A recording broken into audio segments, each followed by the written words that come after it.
In the world of ceramic production, the SACMI roller hearth kiln is a masterpiece of engineering. But even the most advanced kiln is blind without one critical component, the thermocouple. Today, we're diving deep into the types, placement and maintenance of thermocouples specifically for SACMI kilns. If you want to eliminate firing defects and optimize your heat curve, this video is for you. Let's take a look at the SACMI kiln control screen. As you can see, the temperature chart is divided into different zones. Each zone has a set point, the target temperature, and an actual temperature that's sent by our sensors. But here's the key point, the temperature difference between the top and the bottom. In a SACMI roller kiln, thermocouples are usually installed both above and below the rollers. For example, if the top sensor reads 1180 degrees Celsius and the bottom sensor reads 1165 degrees, that 15-degree difference can cause the tile to bend. It may become concave or convex. In other words, it can warp upward or downward. Now pay close attention to how the PLC responds.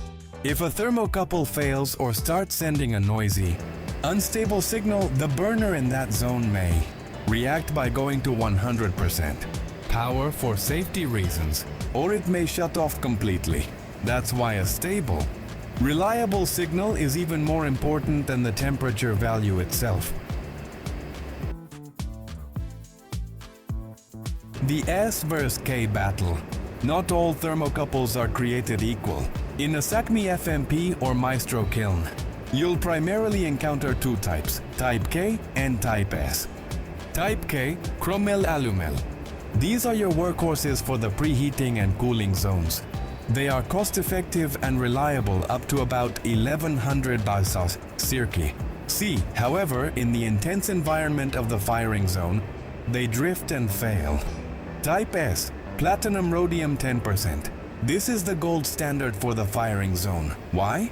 Because when you're firing porcelain at 1200 BAS circa or higher, you need the stability of noble metals. Type S thermocouples offer the precision required to ensure your tiles don't overfire or undersink. Protection and positioning. One unique feature of SACMI kilns is the way thermocouples are housed. Because the atmosphere inside a kiln is aggressive, full of vapors and particulates, we use High-Alumina ceramic protection tubes, often called alumina or mollite sheaths. Pro tip, always check the sheath for cracks.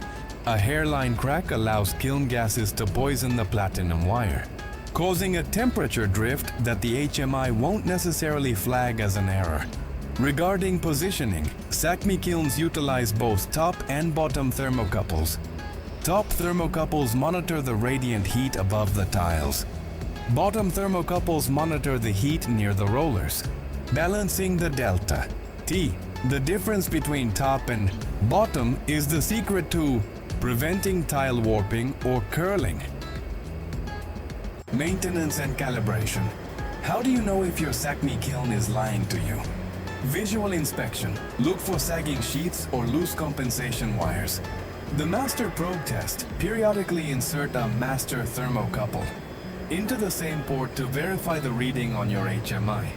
Compensation wires. Ensure you are using the correct green, Type K, or orange, Type S extension wires. Swapping these is a common rookie mistake that leads to massive temperature offsets. Conclusion and summary. To wrap up, use Type S for the hot zones. Maintain your ceramic sheaths. And always balance your top and bottom temperatures to keep your tiles flat. SACMI kilns are built for precision, but they only perform as well as the data they receive.